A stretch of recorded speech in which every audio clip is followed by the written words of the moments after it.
bow your heads and pray with me? Heavenly Father, we come to you today before you in your presence. And Lord, we just ask that you guide us and direct us as we conduct a business of the county and to recognize many individuals and very many pertinent actions in the community that deserve recognition. And Father, we know that there are many out there who are sick and in need of your healing hand, and there's many families that also just need your blessing and your reassurance. Father, we just thank you for everything that you have provided for us, this great place to live in Wilson County. In Jesus' name I pray. Amen. Amen. Pledge allegiance to the flag of the United States of America and to the republic for which it stands, one nation under God, indivisible, with liberty and justice for all. Honor the Texas flag. I pledge allegiance to thee, Texas, one state under God, one indivisible.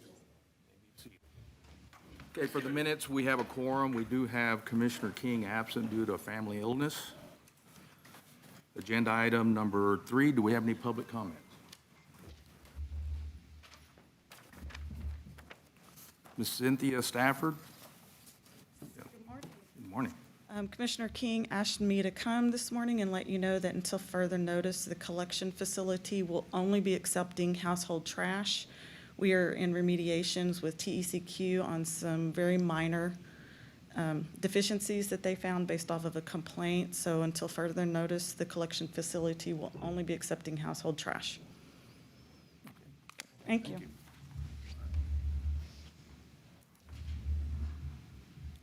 We have certificates and completions of award.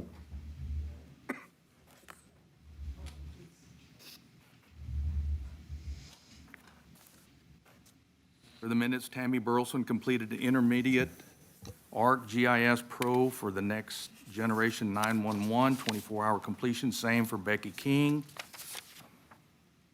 Genevieve Martinez completed a judicial education at the Manger Hotel San Antonio regarding probate judges. Same for Gail Ritchie. Those be entered into the record.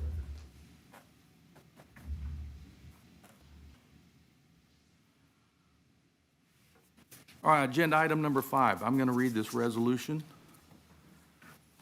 State Resolution number 467, whereas Richard L. Jackson concluded his service as County Judge of Wilson County in December 2022 after presiding over the Commissioners Court for 8 years. And whereas first taken office on January 1st, 2015, Dickie Jackson served his fellow citizens with distinction throughout his tenure. His many accomplishments included overseeing the completion of the restoration project for the county's historic courthouse and providing the decisive vote in 2018 to approve purchase of the former Wilson County Show Barn, which provided venue for food distribution and vaccine administration during the COVID-19 pandemic. He also worked closely with the county commissioners to accomplish the precinct redistricting process in 2021. And whereas, raised in Stockdale, Mr. Jackson worked in construction and oil industry as a ranch employee before becoming a deputy with the Wilson County Sheriff's Office.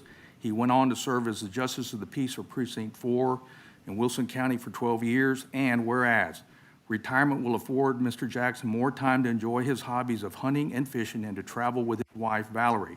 He also plans to continue to raise cattle and take an active role in the South Central Texas Independent Cattlemen's Association. And whereas, through his dedicated leadership and commitment to good governance, Dickie Jackson contributed immeasurably to his community. In doing so, he earned the respect and appreciation of the area residents. Now, therefore, be it resolved that the Senate of the State of Texas, 88th Legislature, hereby commend Judge Richard L. Jackson for his service as the County Judge of Wilson County and extend him his sincere best wishes for the future.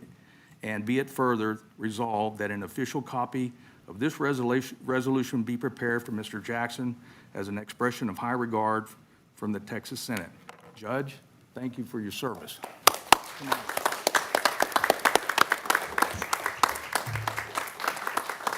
And I want to add, we hope to carry on your vision, Judge.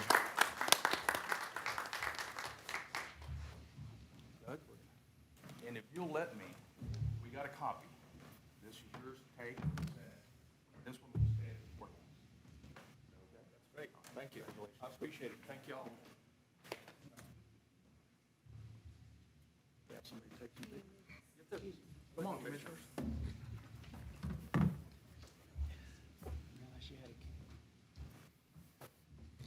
Well, now I gotta get over here. Chair? You gotta suck in stuff. I'm already doing it, Judge.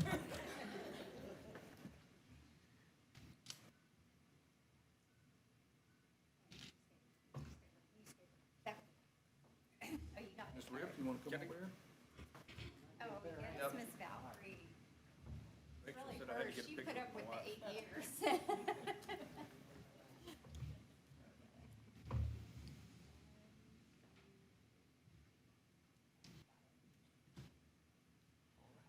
Thank y'all.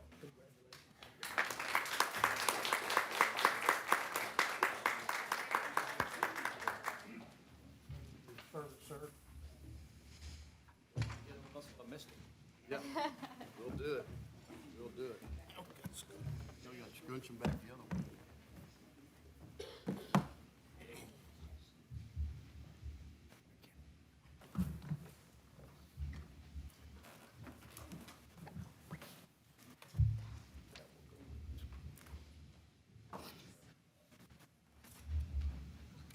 And Judge, I want to add that, looks like we may be breaking ground pretty quick on your emergency operations center that you started. So we, just to let you know that TDAM just awarded us another $5 million for that building. So, thank you, sir. Thank- Y'all have Cindy working for you now. Yes. She'll do a great job, and she'll be deserving of it. Well. And whatever else is going to be. Well, just want to let you know, you started that, and we appreciate that, so, thank you.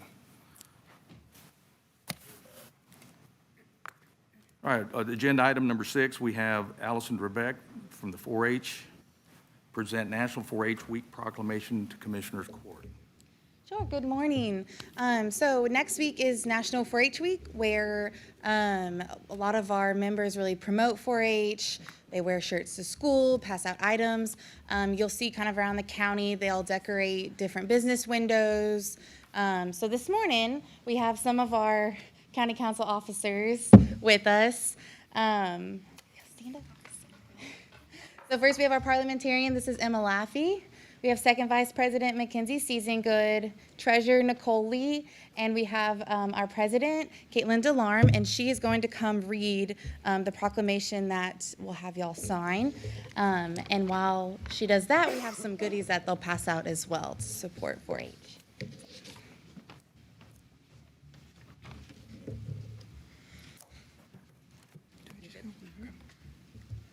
I say the title. Okay. National 4-H Week Proclamation. Whereas the Wilson County Commissioners Court is proud to honor the Texas 4-H Youth Development Program of the Texas A&M AgriLife Extension Service for 115 years of providing experience-based education to youth throughout the Lone Star State. And whereas this admirable program, which seeks to provide a learning experience for all youth through their head, heart, hands, and health, helps young Texans to acquire knowledge and develop life skills and attitudes to enable them to become self-directed, productive, and contributing members of our society.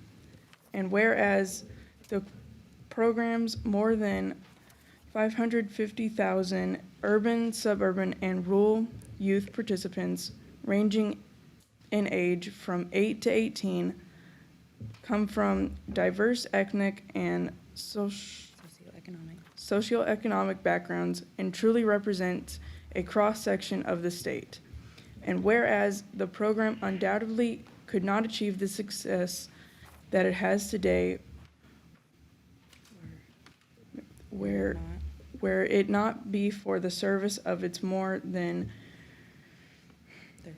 30,000 volunteers that have given generously of their time, talents, energies, and resources to the youth of Texas. And whereas throughout its proud history, the 4-H program has developed positive role models and countless Texans throughout its innovative and inspiring programs, and continues to build character and instill the values that have made our state strong. Now, therefore, it be resolved. The Wilson County Commissioners Court hereby designates October 1st through the 7th, 2023 as National 4-H Week in Texas, and commend the 4-H Youth Development Program of the Texas A&M AgriLife Extension Service and the many men and women who have made the program a success. Can we get a picture? Sure, come on, let's do it.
For agenda item number 7, Commissioner King isn't here. We have Mr. Glenn Mabe with the Coffee Cars and Veterans Car Club presenting money to Wilson County Veteran Service Office. Ms. Mabe, come on up. I'm not gonna go over to the microphone, I think I'm loud enough to do this. Okay. Well, people online can't hear. They can't hear you online. Yes, sir. Nice try, though. Yeah, well, I'm the president and one of the founders of Coffee Cars and Veterans, and it kind of started out as an idea over a cup of coffee, and we've now blown it up into a pretty good-sized group. We're requested from neighboring communities to do car shows. We do one here at Richardson's the 4th of November this year. Last year we had over 200 cars. This year we're expecting more. And part of what we do is we just raise money and give some of it back to the community, give most of it back to the community. When we say we're a nonprofit, yeah, we're not really making money, okay? This year we have $250 that we'd like to present to the VSO of Wilson County. This is our 2nd year doing this. This money is for him to spend how he needs, whatever he needs. If he needs $10 for this, instead of having to go all the way through Commissioner's Court to get some money, he could just pull this out and spend the money on a thumb drive, a stand for a laptop, or whatever he needs. It's at his discretion. So if we could get our VSO to come up, Come on up, Mr. Adele. Ray? Yes.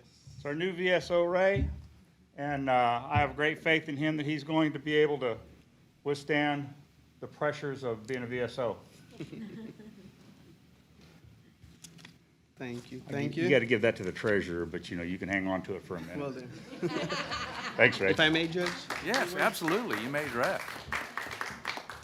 Good morning, Judge, Commissioners, Court. It's my first time here addressing you as the Wilson Veteran Service Officer. I just want to say I am honored and it's a privilege to be here.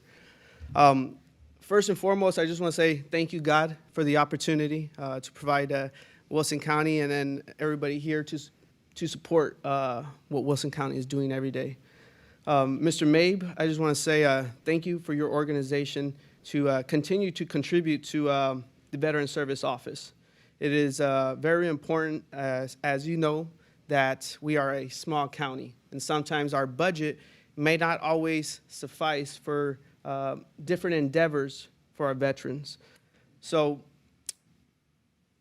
with your kind generosity donation, that would supplement things, as you were suggesting, that I can use in my line of work.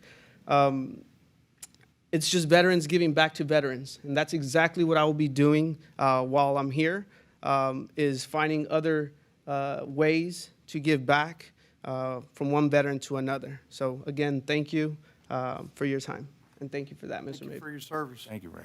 I've heard a lot of good things about you, Mr. Retta. Thank you. Thank you, Judge. Doing a good job.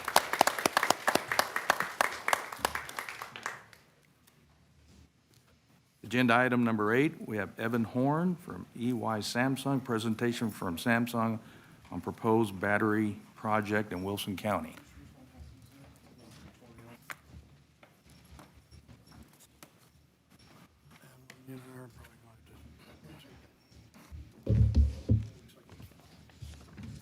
Should have enough. Bring this up a little bit. And just, yeah, by way of introduction, very pleased to be here again. My name is Evan Horn.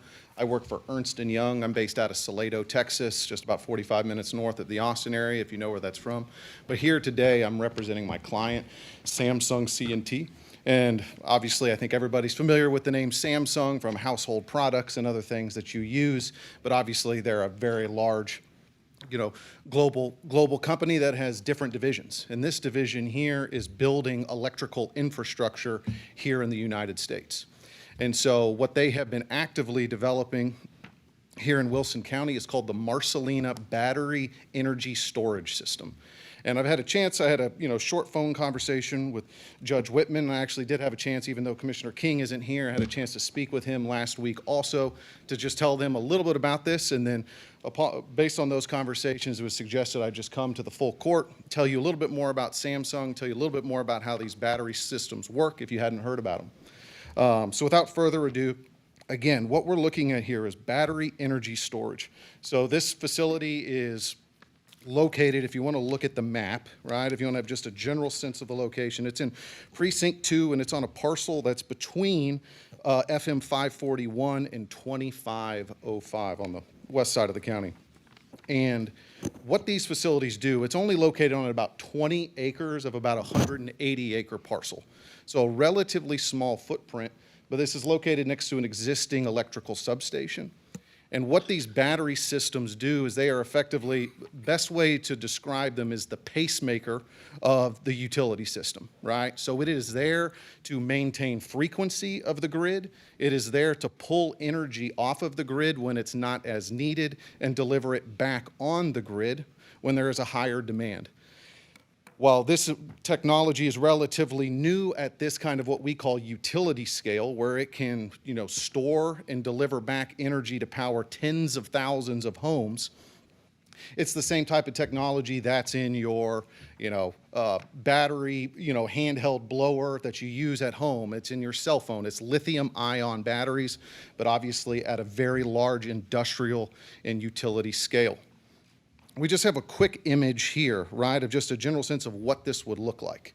And again, imagine it's next to an existing substation, and it's just rows and columns of what, for lack of a better description, is, nice looking containers, right? And what these containers are just boxes with highly efficient HVAC systems, cooling systems, et cetera, but there's just rows and racks of lithium-ion batteries in there. And again, those batteries just simply take energy that has already been generated, whether that be from a natural gas-fired power plant or a coal plant or a solar farm, whatever it is, right? It's just taking energy off of the grid and bringing it back on the grid when there's a higher demand.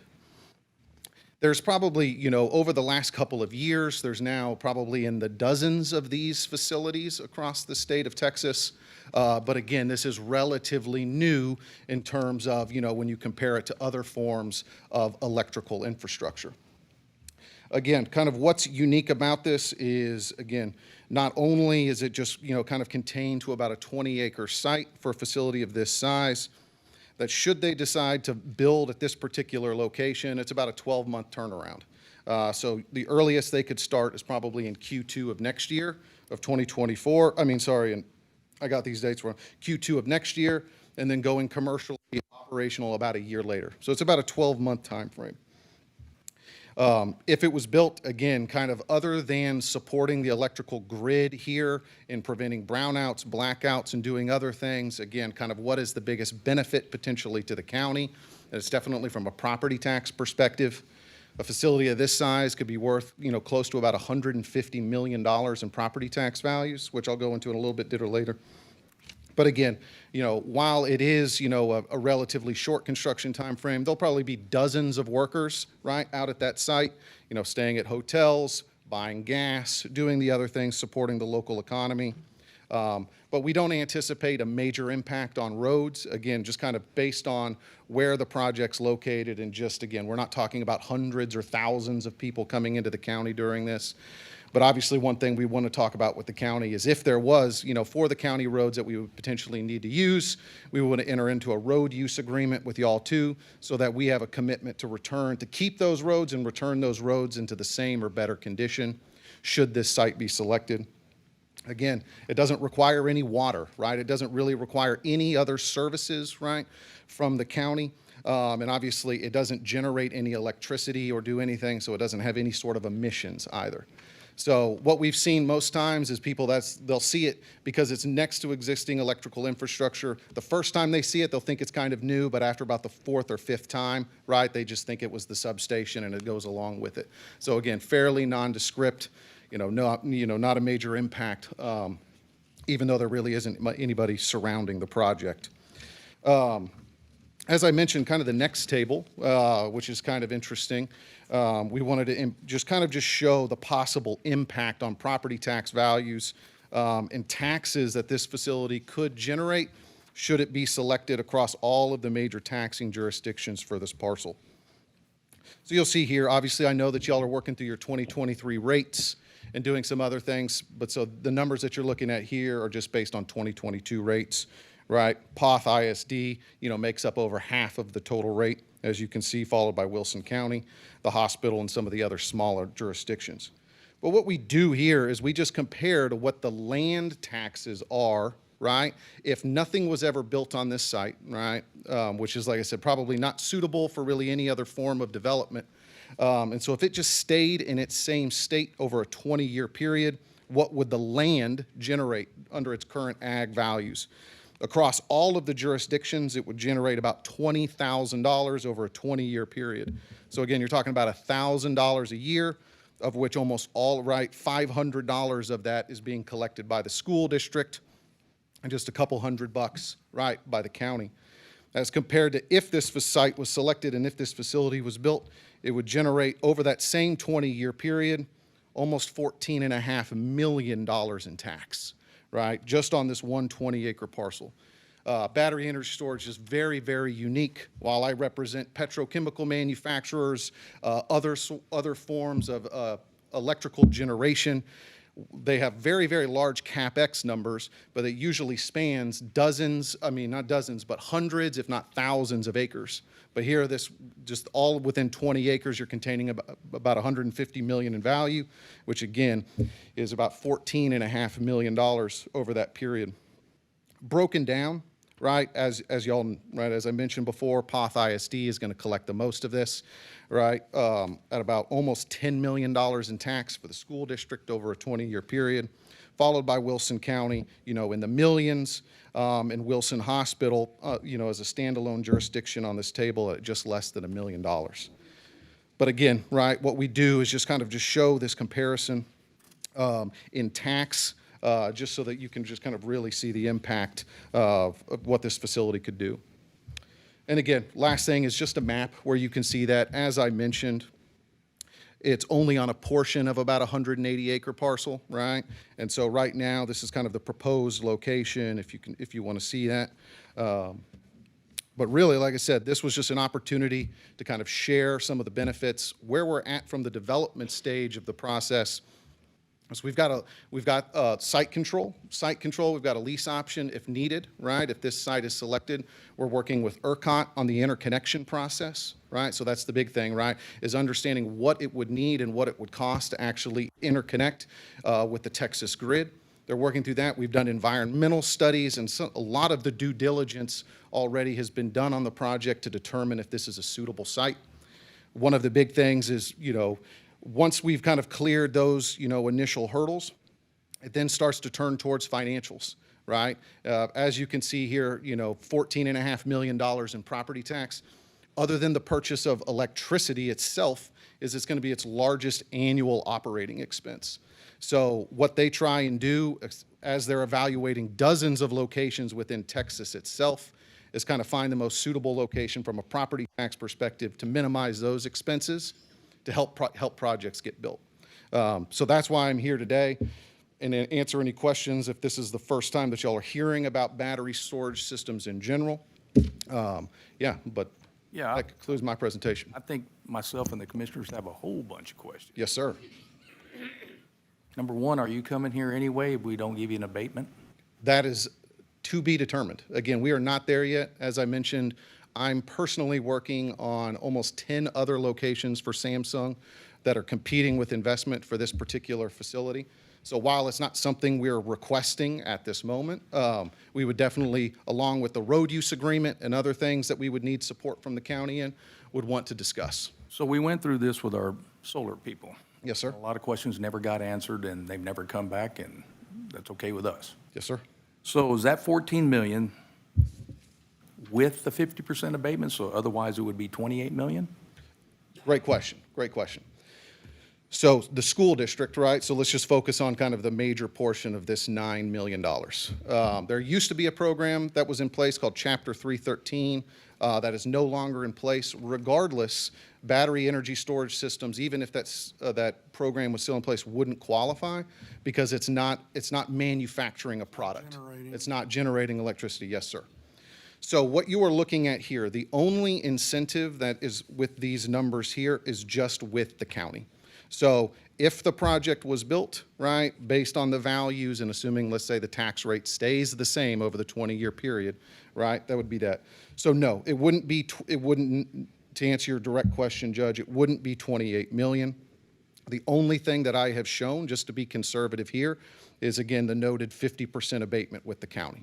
So would that be 50% of 14 million? Would that be, So what are you telling us here? Because it says land storage, 20-year estimated taxes. yes, sir. Quotation, it says in parentheses, county 50% abated 10 years. Yes.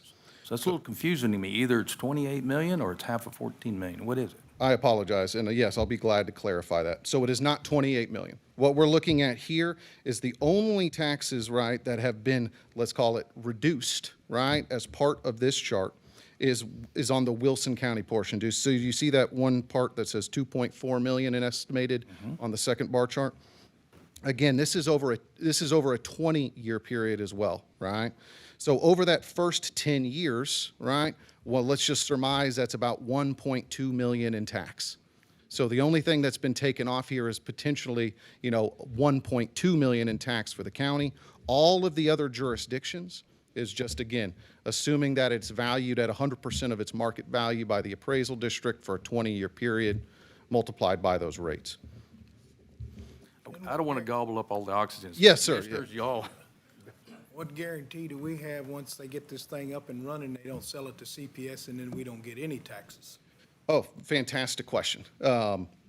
One, this is again, it is meant to be not working with the co-ops, right? It's not intended to be working with the co-ops. This is going to be, they're an independent power producer.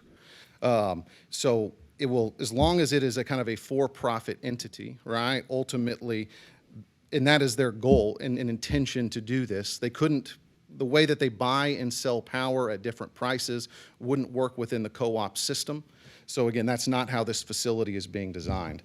There's also, again, things potentially within legal documents that we can do to make the county feel even more comfortable so that that type of situation couldn't occur also. So Samsung just picked a site to benefit some electric utility. I mean, so how do we get, or how are you selecting sites? Does it, because I don't know, is that Carnes or is that Phelps Electric Power out that far out? I can't remember. But anyway, so, Yes, sir. I mean, the utilities haven't asked you to do that, right? Is that That's correct. correct? So- Yep. So explain a little bit more how this works. Yep. So the most ideal sites are obviously next to an existing electrical substation with high voltage transmission lines, right? So again, we're talking the 345 kV lines, the really, really big ones, right? That are, transmitting electricity over large, large distances. But then what they'll also do, so once they found that those locations near substations, near high voltage transmission lines, is determining kind of what the demand and supply of that particular area within ERCOT is. So again, you're going to see a lot of it. Some of the earliest use cases of this were out in West Texas, right? Where they had significantly more generation capacity with wind and solar than what the lines could actually handle, delivering it to places like San Antonio, Austin, Dallas, et cetera. So battery energy storage in the middle of those lines could essentially capture that excess generation from those sources, store it, and then when there was capacity on the lines, send it on further down. But that's kind of that kind of demand and supply balance on that one particular stretch of line, and again, land availability near existing infrastructure. But just in rural areas isn't the only place that you're seeing this. Now they can put it in more urban areas, in cities and other places. But again, this particular site was located kind of for that first purpose. Is there any electromagnetic emissions off of this? What kind of health risk are we looking at on this thing? There's not. Really, the only noise that you can hear is, again, it's almost like the sound of a refrigerator if you're right up next to the fence line, just like a slight hum. And that's basically coming from the inverter, not the batteries themselves. But again, you'll hear that similar hum already next to a substation. So again, there's no noise and no impact on any surrounding livestock, people, et cetera. As I mentioned, they're even putting these in downtown urban areas in some applications. Well, as the judge stated, we've kind of dealt a little bit with solar, and in the beginning stages of previous court, it was going to just be solar panels, and then it took on a life of a storage component, Okay. ESS system, to where all of a sudden there wasn't going to be as much generating capacity, and there was going to be a lot of storage capacity. And the concerns that were brought forward with that was, okay, now we're not just sending power down the line that we're capturing. We're having to deal with something that's here that is a big battery, and all batteries can be volatile at times if the wrong conditions happen. And so how do you deal with fire suppression? How do you deal with runoff if there is a fire and you have all of this going downhill, because that's the way the world works, and contamination issues? And, there's been a lot of questions asked about these projects recently, whenever I say recently, in the last 18 to 24 months. And the citizens' concerns that always come up is that what's my exposure to land that I've had in my family for 150 years versus I don't see any benefit for Wilson County off of this project ever, because all we're doing is being a stepping stone for going somewhere else. So there's a lot of things with your presentation that come up on how do we protect our county. And of course, from the governing side of it, we'd love to have money that's not coming from the taxpayers. Love it. Okay, we'd love to reduce the burden that's on the taxpayers' shoulders, but everybody is very cautious about the projects and wanting to get as much knowledge as possible. And as Commissioner Perdola said, we've got to know that it can't be shelled out immediately to CPS or some other entity, that all of a sudden everything that we've done up to that point to try to take and help Wilson County, then it just goes to zero. Great points. Maybe I'll tackle kind of just the benefit portion, and then I'll talk about safety. Will that work? So yes, it's, again, when we talk about how, electricity works in these transmission lines, electrons go where electrons go, right, effectively. So if there is demand for the electricity here, right, that's where it's going to go first. But as you know, even as the county's growing and other things, the demand in Wilson County compared to Bexar County, right, pales in comparison. So there will absolutely, let's say that this facility is, and there's a local demand here for it, it could support that. But again, it's, naturally, the grid operators, right, and everything is going to use whatever energy is available to meet the demand where the demand is. So again, it's not like this is just being developed for the San Antonio area. There could be a local impact, but we just want to say it's not just being done for a local impact, right? Just in this, community here. But you did, like I said, what have we seen kind of tangible way that it's benefited other people that aren't just the landowners, right, that have, entered into the agreements, is definitely from the property tax perspective. If you're adding hundreds of millions of dollars to the tax roll, one, it gives the county more flexibility in their budgeting process. There's a lot of things to balance as you set your new rates every single year, but, potentially as values go up, rates can go down on, everybody else paying taxes in the county, in particular the school district as well. So that's that. But then safety, obviously, it's something that they take incredibly serious. As you can imagine, this facility, they wouldn't invest, hundreds of millions of dollars into a facility that they think could fail. Now, that being said, do they absolutely prepare for some unforeseen event? Absolutely. And, if we look at the way that these facilities look, those containers, right? Obviously, these are all, you're going to see rows and columns of these all on their own foundation pads. And within the boxes themselves, right, as we've mentioned, it's fire prevention systems from highly efficient HVAC systems that actually keep the batteries cool, but, halon and other suppressants should there be an event. But what they can do, again, because these are remotely operated 24/7, right? 24/7, they're looked over, that if they do see any form of thermal runaway occurring in one section of one of the containers, they can immediately cut that off and parcel that off, exactly. Now, that being said, right, they can continue to work down that chain to prevent those, but then there's systems there in place as well. As far as, again, how close this is, as we mentioned, even within this 20-acre piece, obviously, it's going to be, high security fencing, just so, other people can't enter into the facility to cause problems that way. But then there's significant setbacks from the battery containers themselves and the fence line also. Right, so just again, in this extreme unforeseen, circumstance, that there are things in place to prevent, further damage occurring. Now, and one thing I note, that while it is absolutely the same type of battery that's in your cell phone, that's in my pocket right now, these are, designed for industrial use, right? This isn't just off-the-shelf batteries that they're using. It's designed for higher temperatures, higher usage, et cetera, et cetera. But again, monitored all the time, both with, people on site and remotely, to ensure that nothing happens. All right, Mr. Horn, I think you got a list of questions Yes, that need sir. to be answered. So for the sake, we have a long agenda. Absolutely. I don't mean to cut you off, and it was a good presentation, but I think you know what the commissioners are looking for. You can reach back out to my office, perhaps when Commissioner King gets back in, you can sit down with him, he can address some of those, and then we can move forward either with a workshop or you come back and represent. But I recommend that if it gets past that point, then we'll put it on the agenda again.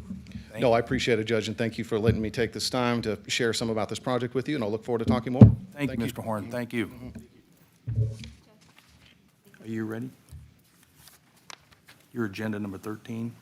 All right, Commissioners, we need to move agenda 13 up. Mr. Trevino needs to go, but I need a motion to suspend the rules. I'll make a motion to suspend the rules. Second. Motion made by Commissioner Martin, seconded by Commissioner Paradolis to suspend the rules to move up agenda item number 13. All those in favor say aye. Aye. All those against? All right, Mr. Trevino? Thank you, Judge and Commissioners. So with your consideration and possible approval this morning, we are excited. Judge has been working with the mayor of the city of Floresville in plans to light up downtown for the Christmas holidays. Judge asked me to get some pricing, and so I went ahead and got pricing from All Commercial Christmas Lighting, Pest Garden Landscaping. The gentleman's name is Tim Newsom. He was actually recommended to us by Judge Dillingham. He is the company that lit up the Karnes County courthouse as well. And so he gave me a proposal to install lights, and I will let you know that he is very knowledgeable in terms of historic buildings. The Karnes County Courthouse is a historical site as well, so he is completely aware and knowledgeable not to install any permanent installation or holes or drilling or anything like that. And so his proposal includes lighting up the courthouse and the 3 surrounding buildings attached to the courthouse, also including the treasurer's building and the tax assessor's office, and the Wilson County Jailhouse Museum as well. So the total for all of those buildings is $17,305, of which the City of Floresville and FEDC have agreed to split that cost 3 ways. So the cost to Wilson County would be $5,768.34. We do have money in the Texas Capital Credit Fund, which is money from the state that is not taxpayer money. That is money that we receive annually. We currently have about $18,000 sitting in that fund, and that this is one of the eligible uses of that money. So that is what I'm asking for you today, is for the $5,768.34. Mr. Newsom did give me a quote to light up all of the trees in the courthouse lawn and surrounding building. They are quite extensive, so it is a little bit more expensive. So he's kind of looking at possibly just quoting a couple of the trees in the front, but for now, we just want to get the buildings considered by you. No permanent fixtures will be used, no nails. I mean, I was talking to the Historical Society speaking about it, and they said as long as that's No, when Mr. Newsom and I, a few weeks ago, came and walked the building, he showed me the actual clips, and they're actually magnetic. So at the steeple, if they're magnetic strips, they're just actually placed onto the magnets. So he's very familiar with that. And I guess the city's still going to do their tree out here too? Yes, yes, and so on November 25th is the big lighting and the downtown Christmas events that are going to take place with the Christmas parade and everything, and that'll be our 1, 2, 3 lighted up, and that's when we plan on lighting the big Christmas tree that the city installed. The city also purchased big street banner type things as well, so they incurred an additional expense in additional decor as well. Commissioners, I'll entertain a motion for agenda item number 3. I got one more. Sorry, go So ahead. You said doing all the trees was expensive. I'm just curious, how Yeah, expensive? so is there are 17 trees on our property surrounding the entire building. All 17 trees, now these are called canopy lights, so he would actually bring a boom lift, drape the lights over each tree in addition to wrapping the trunks. So all 17 was $38,000. Yeah. And so I asked him to quote just the 6 that are in the front of, Go to Walmart that would and be buy the next lights. to the Christmas tree. And the 6 which includes the 2 big oak trees, is $18,000. So, yeah, so the city and I was communicating with Charlotte Jimenez this morning with FEDC, and we decided to hold off on that till next year and That would possibly. be something for the community to come together. They want to do have a fun drive on their own, so it doesn't have a burden on the taxpayer. Yeah, absolutely. I Yeah, think it'd be nice, but, yeah, baby steps. Baby steps. all right, Commissioners, on agenda item number 13, I'll entertain a motion.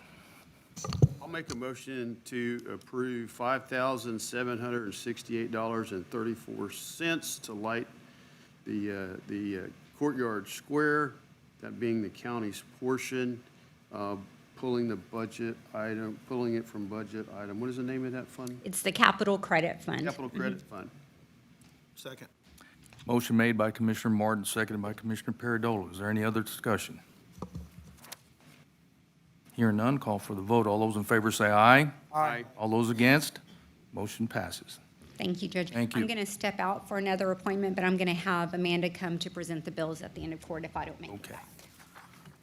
All right, we're going to resume back to agenda item number 9. We have Mr. John Holcomb, the IT Department. Discussion of potential action shall occur regarding permission for the Floresville Peanut Festival Association to use Wilson County Courthouse guest internet access from 10/12/2023 to 10/14/2023 for the purpose of providing internet access for Peanut Festival-related administrative functions such as a credit card clearing for vendors, live streaming, and other administrative functions as needed.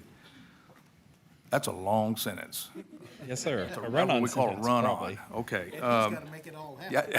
Yeah. Good morning, Commissioners and Judge. I just wanted to seek y'all's permission. The Floresville Peanut Festival Association has reached out, a representative.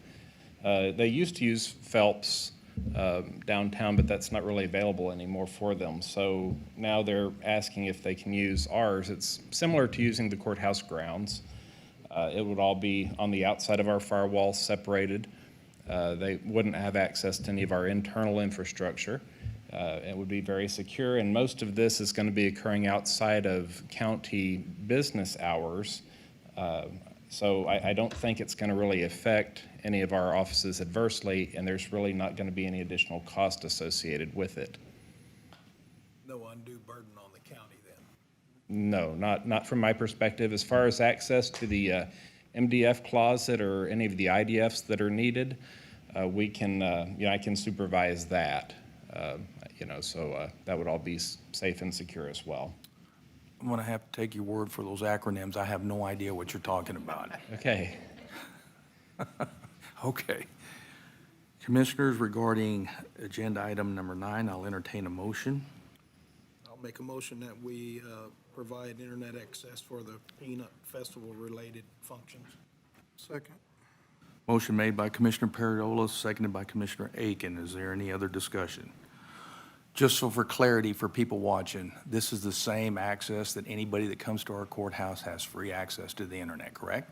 We don't actually normally give out public Wi-Fi access to just everybody because it would overload our network. This is mostly for administrative functions for the Peanut Festival, primarily. And this is for our festival that we celebrate every year and we're known for, correct? Yes, sir. We're about to be named the peanut capital of the world, even though we don't grow or raise peanuts. Even though we don't grow peanuts anymore, yes, sir.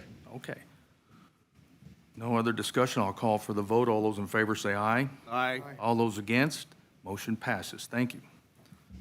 Agenda item number 10, we have Deborah Bryan, our district clerk, proposed revised Wilson County jury selection plan to include the county court at law. Aye. Thank you. Thank you. Good morning. Thank you.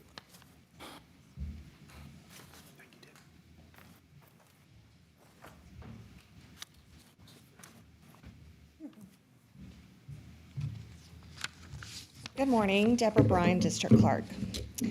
I've provided you with a copy of the proposed revised jury plan. Our last jury plan was filed in 1990, and surprisingly, nothing had really changed except that now we need to add the county court at law to the list of courts. Judge, would you like for me to read this entire plan, or do you want me to paraphrase it? No, that's fine. Just Okay. a synopsis of it would be fine. I know that we will be naming, maybe this afternoon, a new county court at law judge. Great. Which is fantastic for the county. Maybe not. We'll see. So the first paragraph just basically addresses that the plan was last filed in 1990, and this new adopted, if accepted, would go into effect October 1st. The source of names, our prospective jurors are drawn by electronic means from the current list of registered voters and from the current list from Texas DPS showing citizens that hold a valid Texas driver's license or personal ID card. If exemptions have been previously applied for, it should not include those exempt based on their age, physical or mental impairment, non-citizens, or people convicted by certain felony or misdemeanor charges. I will say that occasionally people from other counties come here to get their driver's license, and their names end up showing up on our proposed summons. Names are randomly selected through electronic means. Wilson County currently uses the Teams software to pull the names of the jurors.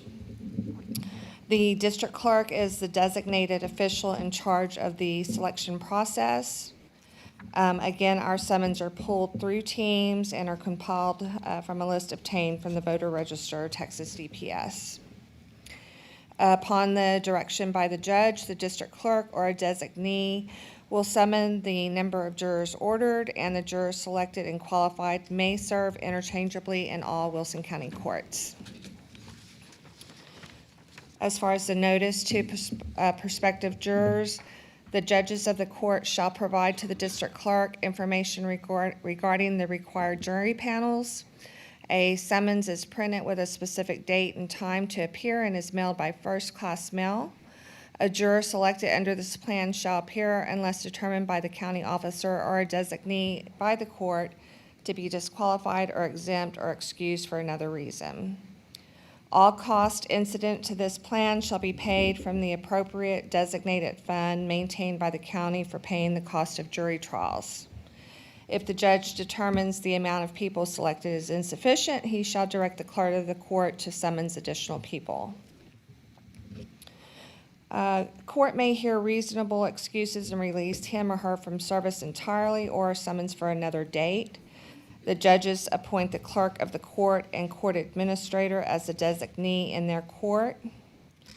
A clerk of the court may grant a postponement if the person has not requested a postponement within the year, and a substitute date shall be within 6 months. This plan has been signed by our district judges, Judge Wilson and Judge Dillingham, and if it meets with your approval, I'd request to obtain your signatures on the original document. Thank you.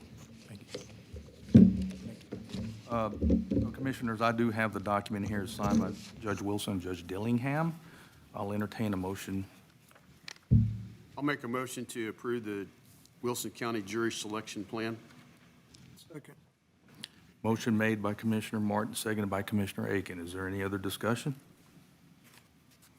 Hear none, call for the vote. All those in favor say aye. Aye. All those against, motion passes. Thank you. Thank you. Ms. Bryant. Thank you. Agenda item number 11, we have Ms. Doris Morales from Camino Real Services, presentation to Wilson County for proclamation to declare September as Suicide Awareness Month. Good morning, Commissioners Court and Judge. Good morning. How are Having you? us here this morning. Just a little bit, I'm Doris Morales. I'm one of the mobile crisis outreach team leads for Karnes and Wilson counties. And our agency is Camino Real Community Services. And, you know, we're a piece of a puzzle, right? It's not just a one-person team. We have mobile crisis outreach, Stacy Garcia. Our recovery coach for our substance use disorder program is Stephanie Tejada. And we have Margie Vargas. She's one of our other mobile crisis outreach crisis workers for both counties, Karnes and Wilson. And we have our service intake coordinator for Camino Real as well. So we all have a piece of the puzzle, and we provide crisis services for both counties. And I'll go ahead and start with the proclamation. Go ahead. The Suicide Prevention and Awareness Month to declare September for suicide prevention. Whereas September marks Suicide Prevention Month, a time to remember the lives lost to suicide, the millions who have struggled with suicidal thoughts, and the individuals, families, and communities that have been impacted. And whereas during the month of September, approximately 1.3 million people in the U.S. will have suicidal thoughts, 142,000 will attempt suicide, and 4,000 will die by suicide. Whereas Texas has a population of 29 million people, it is both the second largest state population and the second highest number of suicide deaths in the United States. Whereas Texas suicide attempts rate for the high school students is higher than the national rate. Whereas the past year has presented our communities with the challenges and led to transitions that, expected or unexpected, welcome or not, can be unsettling and disorienting and stressful. And whereas this is a time in which individuals, organizations, and communities around the country join their voices to amplify the message that suicide can be prevented. Whereas knowing the signs of suicide, finding the words to communicate with someone they are concerned about, and reaching out to local resources. And whereas we know that connecting, working with, and supporting one another can help prepare us for the future. And whereas all Texans are urged to play a role in suicide prevention and promote mental health and wellness as we strive towards zero suicides. And whereas the month of September is recognized across the United States as Suicide Prevention Awareness Month and provides the opportunity to educate our community about the warning signs for suicide and how to reach out and connect to those experiencing an emotional crisis. Now, therefore, be it proclaimed by yourself, Judge Whitman, and all the members of the Wilson County Commissioners Court on this 25th day of September 2023, that the month of September be declared Suicide Prevention and Awareness Month. Commissioners, I'll entertain a motion to accept this proclamation. I'll make a motion to accept the September Suicide Awareness Month proclamation from the Camino Real. We have a Motion made by Commissioner Martin, seconded by Commissioner Paradola. Is there any other discussion regarding agenda item number 11? Hearing none, I'll call for the vote. All those in favor say aye. Aye. All those against, the motion passes. Thank you. We want to get We a take a photograph? picture, yes, and we have a small token for each other. Do you want to see it, the proclamation? Okay, because it doesn't have where they can. Yeah, they didn't, that's all they gave me. Is it okay? So we're going to redo it. Can we sign something now? Oh, and then just send it? Okay, Yes. we'll do Okay. that. Thank you for that.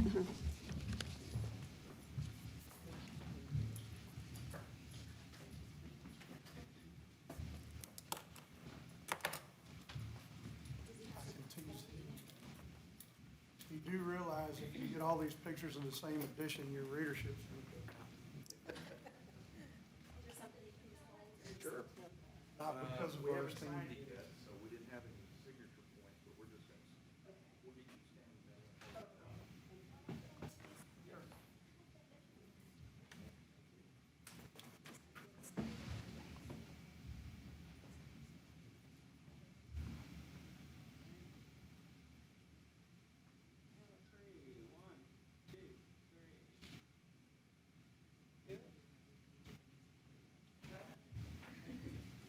Thank you for all you do.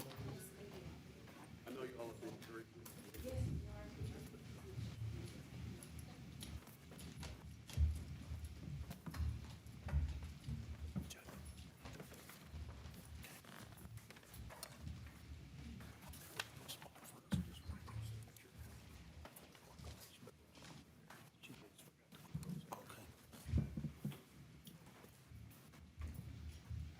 Thank you. Agenda item number 12, we have a presentation from the Guadalupe Valley Family Violence Shelter and Crisis Center reading the proclamation for Domestic Violence Awareness Month for October. Do we have a representative?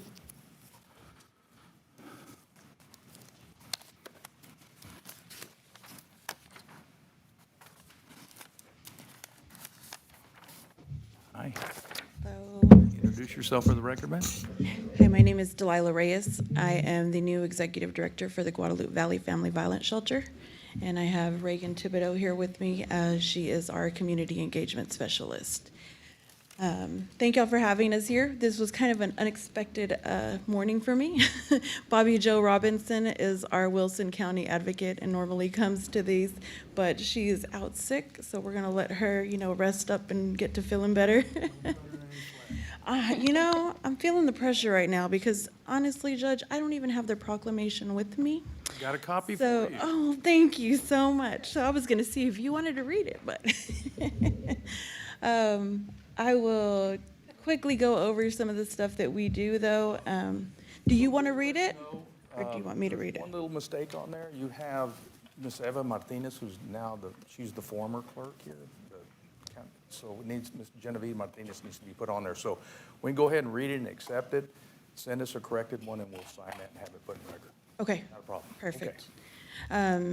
I just wanted to tell you all a little bit about us. I mean, I'm sure most of y'all are familiar with our agency, but, we provide services to those of domestic violence, those victims of domestic violence, sexual assault, and human trafficking. Domestic Violence Awareness Month is a very important month for us. 1 in every 4 women are affected by domestic violence. 1 in every 7 men are affected by domestic violence. Those numbers are high enough to know that each and every one of us probably in this room has encountered either, being a victim yourself or know someone, either a family member, a friend, or a coworker who has been affected by domestic violence. So awareness is really big for us. Bringing these topics to the table so that we can discuss openly these situations helps us to be able to prevent it. Empowering ourselves to know when we're walking into situations where domestic violence could happen to any one of us is important, right? I mean, that's how we stop it, is knowing the red flags, knowing that you're in a situation, that you're in danger. So we are glad to be here today. Thank y'all for inviting us. October 5th, we are having our first fundraiser. We haven't had a fundraiser in over 3 years. So October 5th, we'll be holding a Purple Tie Gala in Seguin at Soul Venue. So if you want to follow us on Facebook, you can see the link to buying tickets for that. We still need sponsorships. I know that's only, a little bit over a week away, but we're almost sold out. We have about 30 tickets left and would love to see some of y'all out there. Thank you. Do you have our email address, at least the county, so you can send us some information on that, please? I can get that from Bobby Joe. I'm sorry. September 1st was my first effective day. Okay. So I'm trying to play catch up. I was in the development role before this for about a year. So I worked on developing all of these things, right? So we do a Denim Day walk now. We have these fundraisers coming up. But yes, I need to get y'all's contact information and send that over if y'all hadn't received that yet. Yeah, please do that, and then we'll blast it out to the county. Okay. We could, also, can you get me that revised proclamation so that Yes. we can sign? Okay. We will get that today. Okay? All All right. Commissioners, I'll entertain a motion on agenda item number, She going to read the proclamation? oh, did you not Yes. read it? No, I was Oh. just talking, sorry. Oh, okay, go ahead. Yeah, All I'll read right. it. I'm sorry. Whereas the crime of domestic violence violates an individual's privacy and dignity, security, and humanity due to systematic use of physical, emotional, sexual, psychological, and economic control and/or abuse, including abuse to children and the elderly, and whereas the problems of domestic violence are not confined to any group or groups of people, but cut across all economic, racial, and societal barriers and are supported by societal indifferences, and whereas the impact of domestic violence is wide-ranging, directly affecting individuals and society as a whole, here in this community, Guadalupe Valley Family Violence Shelter answered 992 crisis calls and provided 6,398 services to survivors from September 2022 to July 2023. And whereas women are not the only targets, men, young children, and the elderly are also victims, and sadly, emotional scars are often permanent. And domestic violence costs United States companies at least $3.5 billion in lost working time, increased healthcare costs, high turnover, and lower productivity. And whereas it is battered women themselves who have been in the forefront of efforts to bringing peace and equality to the home. Now, therefore, in official recognition for the undersigned, do hereby proclaim October 23rd as Domestic Violence Awareness Month in Wilson County and call all citizens, community agencies, religious organizations, medical facilities, and businesses to increase their participation in an effort to prevent domestic violence, thereby strengthening the community in which we live. In witness whereof we have hereunto set our hands this 25th day of September 2023. All right, okay, now that Yeah. we've read the proclamation. I read it. I'll entertain a motion. Make a motion that we accept the Domestic Violence Awareness Month proclamation as presented to us. Second. Motion made by Commissioner Akins, seconded by Commissioner Martin. Is there any other discussion regarding agenda item number 12? Hearing none, I'll call for the vote. All those in favor say aye. Aye. All those against, the motion passes. Thank you. Thank you. Thank you, ma'am. Agenda item number 14 is our Sheriff, Jim Stewart, but he is taking care of a problem at the jail right now, so we'll bypass him. If he shows up, we'll give him some time. Agenda item number 15, we have Dawn Barnett, our tax assessor collector, and she cannot make it as well. She's in the middle of sending out notices. Agenda item number 16, we have Tammy Burleson, Permitting and Development Director. We'll discuss 16A RV Park Lodging Development, Rusty Rocker, discuss and take action. Good morning. Is that all you have for us today? I have. Wow, okay. What have you been doing the last 2 weeks? Well, whenever working she on throws reg the microphone at updates. you, nobody's gonna see anything. Okay. This is a RV park that was previously named Redemption subdivision, where they just split out the tract. Now this is the RV park, which I believe has over 90 lots in there. It is over by Post Oak Road off of US Highway 87 West, outside of Lavernia.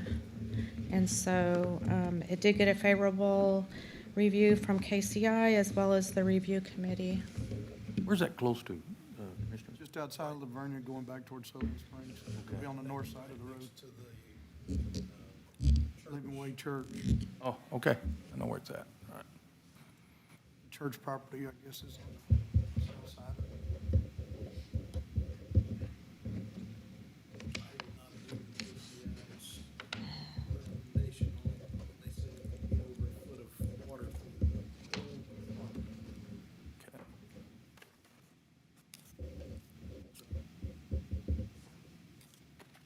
All right, Commissioners, regarding Agenda 16A, I'll entertain a motion. Then we'll go into discussion afterwards.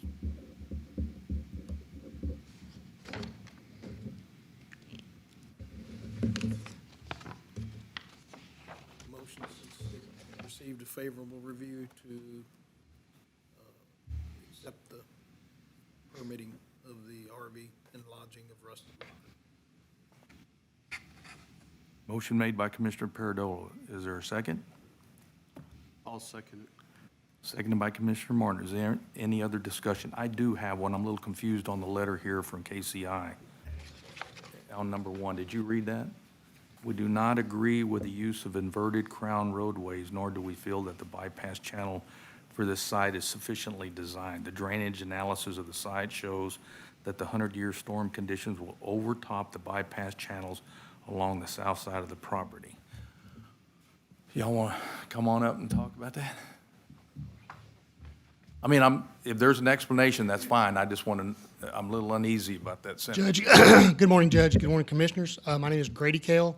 I'm a resident of Wilson County as well. I work for Rackwoods Engineering and Surveying in Pleasanton, Texas. This tract is not FEMA mapped. There's no FEMA floodplain on it. We were asked to do a 100-year inundation analysis through the tract. You can develop a 100-year discharge on anything, on 1 acre. The inverted crown that's commonly used in RV parks. It's basically to gather the water because you don't have a curb section or bar ditches in RV parks, because you don't want to back over a curb, you don't want to back through a bar ditch, so to speak, with a 30-foot travel trailer or something of the sort. We did an inundation analysis, and there's a chart that you use that shows water depth and velocity of the water moving through the site, and you have safe and unsafe conditions, and this is in the safe conditions. And I will also add that RVs and travel trailers are typically 18 to 24 inches at least above the existing ground, and that's just empty space that's underneath those trailers, and they can be moved. You know, if something were to happen, we knew there was a hurricane coming up, We can move, okay. the Cibolo.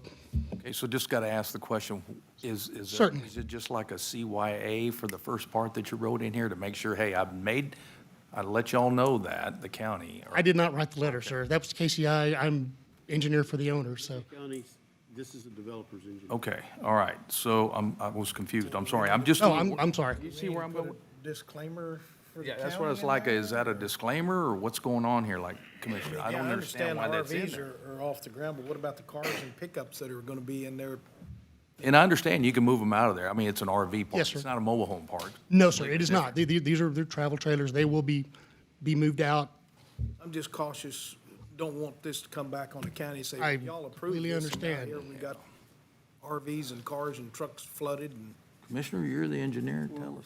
Well, yeah, so, I mean, In general, I mean, I agree, I understand Grady's, and there are some that do that, you know, it's everybody's personal preference.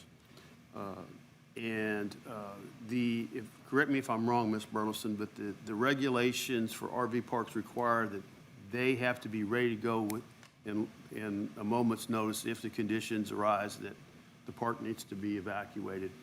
I mean, he points out that the design is right at the borderline of being dangerous. And that's their concern, and I think that would be our concern. Now, granted, there's probably not going to be 50 Kia Sophias running around in a foot of water. It's probably going to be pickup trucks and, you know, that kind of thing. So that does make a little bit of difference. And as all things engineered, I mean, we do the best we can with the information that we have available according to the guidelines. And he does make that statement in here that it meets the county's minimum requirements. But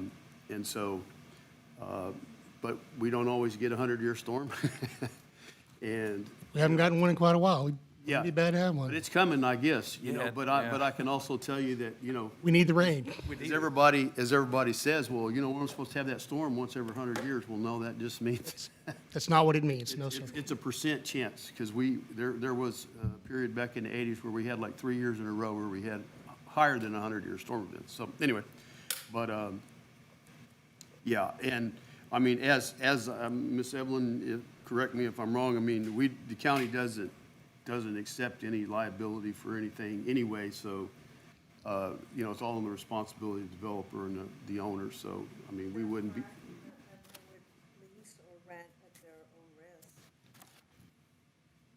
Okay. So there's a next level to where whoever decides to be there is there under their own volition And if they're mobile, I mean, they just get in it's not like a mobile. Well, it wouldn't be any different than living on the coast in Rockport when the hurricane, No, everybody sir, moves there's- out their RVs, so. There are many RV parks that are adjacent to the Guadalupe River, going up River Road in Comal County, and I assure you, they are in the floodplain. Okay. All right, commissioners, any further discussion? Hearing none, a call for the vote. All those in favor say aye. Aye. All those against, motion passes. Thank you. Thank you, Judge. Thank you, sir. Commissioners. Thank you. Agenda item number 17, we have Ms. Christina Moots, our county treasurer, discuss take action on county treasurer's financial report.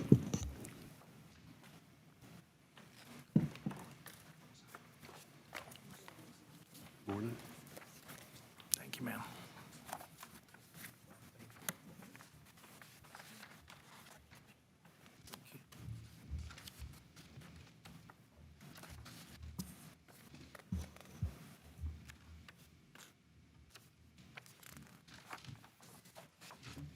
Good morning. I am here this morning presenting to you for July of 2023.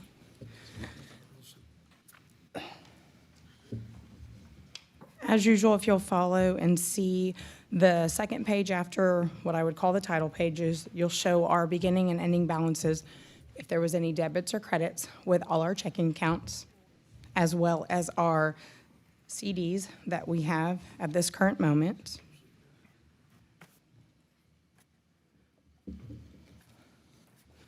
Following to the page after that, all of our investments are listed, as well as what our interest rate is for that month. So it's totaling all investments at that bottom of the page, which are right now 3 different investment pools. Turning to the fourth page, we still, of course, show that what we have due for our bond, and then, of course, lease purchases. You'll notice there's only 2 left on there. We did pay off 2 equipments the last month. But I think Commissioner Perdola, would yours have started in July on the purchase of the loader? The other loader, the small loader, the case loader? should have. If that's the one that was sent payment, the amortization schedule was not due or paid until next May is when payment's due, is my understanding for that piece of equipment. I can check into it. Yeah. And double check. That was my understanding, but I'll make sure that that's when that payment's due for that piece of equipment. It's annually, I know that. Oh, was it annually? Yes, is that? Well, I guess, but it should be on here, I guess, though, shouldn't it? I just show as far as when the, I say the purchase, but then once we start the payment on that, but I'll double check and, Yeah, it's an annual, I know it's an annual. okay. I'll double check. Write that. I still go back to my question, whether we paid anything or not, shouldn't it be on this list so that you see what the amounts are and the remaining amounts? I'll double check. Yeah, if we've put in something down or forced payment, I'll double check on that. And you said it was a loader, Yeah, right, the loader? loader. Okay. I'm not writing on that one. And then the following last two pages is, of course, the treasurer, monthly treasurer report that lists all of our funds, the balance on those.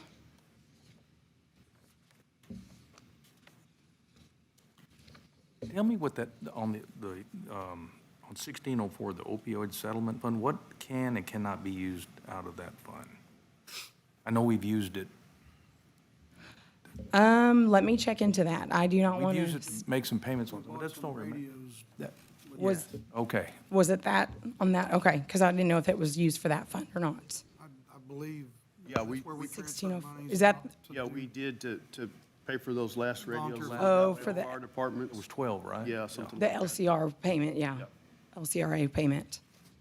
Yeah, because we authorized whatever we needed out of this fund to be used to pay for that, because some of them went to law enforcement purposes too. And that hit in, was that May or June? I No, believe? it was later than that. I mean, Was it?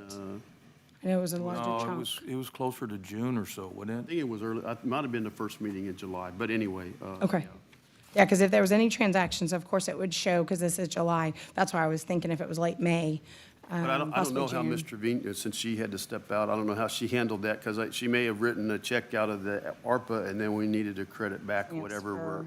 back to that account. I don't know. You'd have to. That could be, because I know a large amount did come from the ARPA funds, but I don't know if that's particular the time that you were. Initial radios. That was the initial, yeah, that We had- larger Yeah, purchase. we had the final payment for that, I think. If there was any transactions, it would show on this because it's an ongoing, but I'll start and I'll make sure that if that's what came out or if that was the ARPA one. And could you please try to get this to Mallory on Thursday? Yes, I was out on conference. Okay. And so I missed her because she did leave early on Friday, so we just missed each other. That is my, my agenda or my, on my list. Just didn't work this month. You can push it out to our emails, Okay. you know, I mean, matter of fact, I've asked her to do that with everything anyways, that whatever she gets in, she compiles it all, but if she gets emails from people. Okay, no, that's good, because I was informed of this, and I didn't know if that's, y'all didn't want your email overloaded, so that was the cause of the binders when the last time we talked. Okay, that's good to know, I'll do it. I'll just put a little notebook folder in there that says treasurer ignore. Ignore, either way, but no, I will, that's my to-do. It's just I always get something, and conference got me behind on that one, I do apologize. All right, Commissioners, for agenda item 17, I'll entertain a motion to take action on the county treasurer's financial report. I make a motion that we accept the treasurer's financial report. Second. Motion made by Commissioner Paradolos, seconded by Commissioner Aiken. Is there any other discussion regarding agenda item number 17? Hearing none, call for the vote. All those in favor say aye. Aye. All those against? Motion passes. Thank you. Move to agenda item number 18, Jaylen Bodiford, Human Resource Specialist, presentation of payroll and personnel changes. Good morning. Morning. Gina Kroll was hired as a tax customer service specialist for the tax office, making $16.42 per hour or $34,160 annually, effective September 19th. Jacqueline Delgado was hired as a corrections officer for the sheriff's department, making $18.03 per hour or $39,377.52 annually, effective September 25th. And Randy Richardson was hired as a road hand for Precinct 4, making $19 per hour or $39,520 annually, effective September 25th. Dylan Garza resigned from his position as a corrections officer for the sheriff's department, effective September 8th. Leonel Moreno resigned from his position as a tax customer service specialist with the tax office, effective September 8th. John Esquivel was terminated from his position as a road hand for Precinct 1 effective September 19th. And Kevin Forrester resigned from his position as a maintenance supervisor effective September 15th.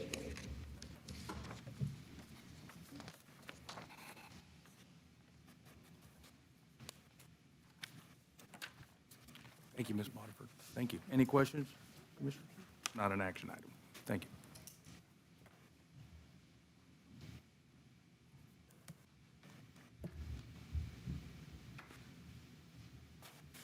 You made it just in time. All right, we're going to move to agenda item number 19. Ms. Brenda Trevino, County Auditor, discuss and take action on county bills. Good morning. How are you? Thank you.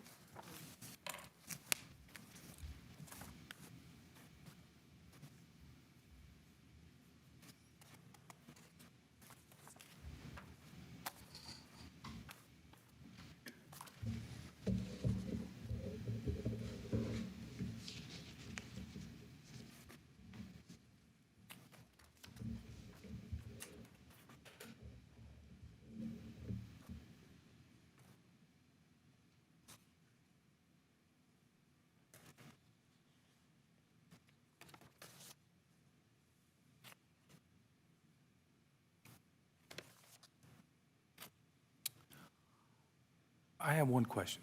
Okay, so we have on the County and District Court, 0421, on the Nueces County Medical Examiner's Office, in account line 4692, we have an autopsy and a burial. It's just, I know we did an autopsy, Yeah. approved one. it's just, it shows up autopsy and burial. Okay, so burial, okay, all right.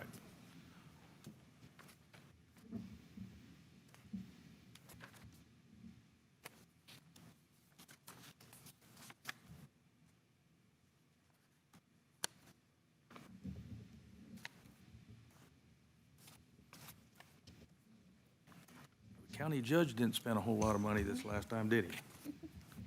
I had a water bill for $4.69. Okay. I'll make a motion to approve the bills in the amount of $535,518.29. Second. Motion made by Commissioner Martin, seconded by Commissioner Paradola. Is there any other discussion regarding agenda item number 19 on the county bills? Hearing none, I'll call for the vote. All those in favor say aye. Aye. All those against? Motion passes. All right, Commissioners, we are going to recess and reconvene at 1 o'clock. At that time, we will go into executive session here in this room to do 3 interviews for the county court at law position that will take effect October 1st. So we stand in recess. The time is 10:23. The date's still the same, September 25th. Now, 1 o'clock.